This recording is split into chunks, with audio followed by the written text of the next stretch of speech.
जय हिंद साथियों, स्वागत है आप सभी का शाइन वाईटी क्लासेस में। हिंदी शॉर्ट हैंड की प्रैक्टिस डिक्टेशन 80 शब्द प्रति मिनट गति से डिक्टेशन 5 सेकंड में शुरू होगी।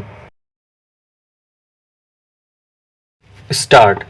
मानव जीवन की आचार संहिता के अन्य सूत्रों में कृतज्ञता का स्थान अति विशिष्ट रहा है। हमारे पूर्वजों द्वारा इस आचरण को कभी अपनी दैनिक गतिविधियों का सहज और सरल हिस्सा के साथ स्वभाव माना जाता था।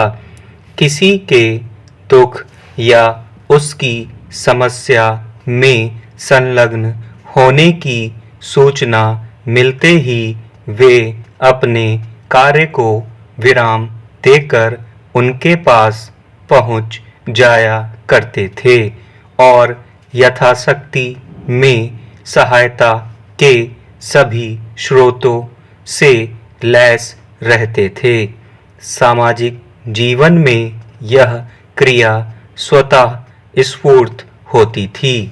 कभी कभी किसी पड़ोसी से अनबन की स्थिति में भी अगर वे संकट में हैं तो व्यक्ति सब कुछ विस्मृत कर उसे कष्ट से उबारने में चेष्टारत हो जाते थे। पीड़ित व्यक्ति ठीक हो जाने पर उक्त मददगार के घर जाकर प्रदत्त सेवा के प्रति आभार या कृतज्ञता ज्ञापन करने में जरा भी कंजूसी नहीं करते थे। ऐसे मनोभाव से पड़ोसी के बीच लंबे समय से जारी संबंधों के खटास में सक्रियता और सामान्यता का संचार हो जाता था, बल्कि संकट से मुक्त व्यक्ति मदद करने वाले अपने उस पड़ोसी की किसी प्रतिकूलता में सबसे पहले सहयोगार्थ हाजिर हो जाते थे।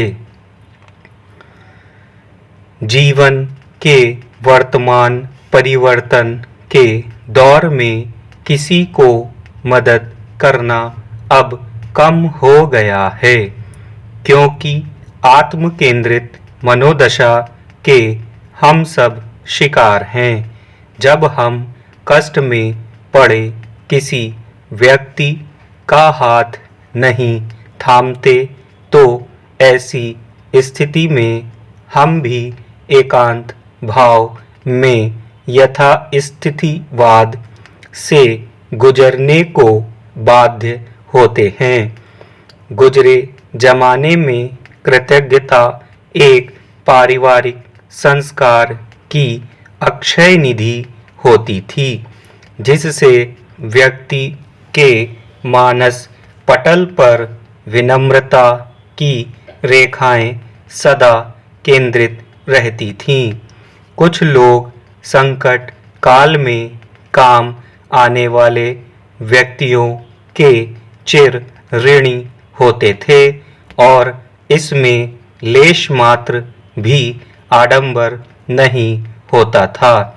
कुछ बुजुर्गों की मान्यता थी कि किसी को मदद करने की कहीं चर्चा भी नहीं करनी चाहिए। ऐसी प्रवृत्तियों का जन्म मानव सभ्यता के प्रारंभ से होना यह बताता है कि किसी शिक्षण संस्थान के अभाव में भी हमारी जीवन पद्धति कितनी प्रभावी और सहयोगात्मक थी। कृतज्ञ प्राणी एक सामान्य शिष्टाचार की श्रेणी धारण करते हुए अपने शिष्ट वचनों से सहायता करने वाले का आभार प्रकट करते थे। इस शिष्टाचार के माध्यम से वे अपने व्यक्तित्व का श्रेष्ठ और उज्ज्वल प्रदर्शन करते थे और यह गुण उन्हें सम्मानित नागरिकों की पंक्ति में खड़ा कर देता था। सच कहा जाए तो कृतज्ञता एक ऐसी पुण्यकारी अवयव है जो अनुग्रहकर्ता के प्रति अनुग्रहित होने का भाव ज्ञापन भी है, जहाँ उसके कृत्य अभिनंदनीय और वंदनीय हो जाते हैं। स्टॉप।